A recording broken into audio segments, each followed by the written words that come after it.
جب اللہ کسی کو تمہاری زندگی سے دور کرتا ہے، کبھی غور کیا ہے؟ ہم کسی انسان کو اپنی زندگی میں رکھنے کے لیے ہر ممکن کوشش کرتے ہیں، مگر پھر بھی وہ ہم سے دور ہو جاتا ہے۔ ہم سمجھتے ہیں کہ شاید اللہ نے ہماری دعا قبول نہیں کی، لیکن کیا خبر، اللہ نے ہماری دعا سے بھی زیادہ ہماری حفاظت کی ہو۔ کچھ لوگ ہماری زندگی میں ہمیشہ رہنے کے لیے نہیں آتے، وہ ہمیں کچھ سکھانے، ہماری آنکھیں کھولنے اور پھر چلے جانے کے لیے آتے ہیں۔ اور جب اللہ کسی ایسے تعلق کو ختم کر دیتا ہے جس میں ہمارا سکون، عزت یا ایمان برباد ہو رہا ہو، تو دل اسے نقصان سمجھتا ہے، مگر اللہ کی حکمت تو کچھ اور ہوتی ہے۔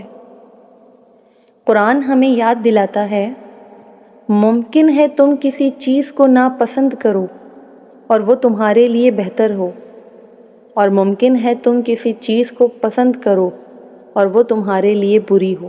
اللہ جانتا ہے، تم نہیں جانتے۔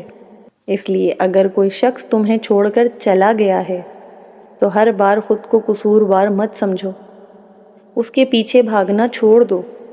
اپنی قدر اس انسان کے رویے سے مت ناپو۔ کبھی کبھی اللہ کسی کو تم سے اس لیے نہیں چھینتا کہ تم اس کے قابل نہیں تھے، بلکہ اس لیے دور کرتا ہے کہ تم اس تکلیف سے بہتر کے مستحق تھے۔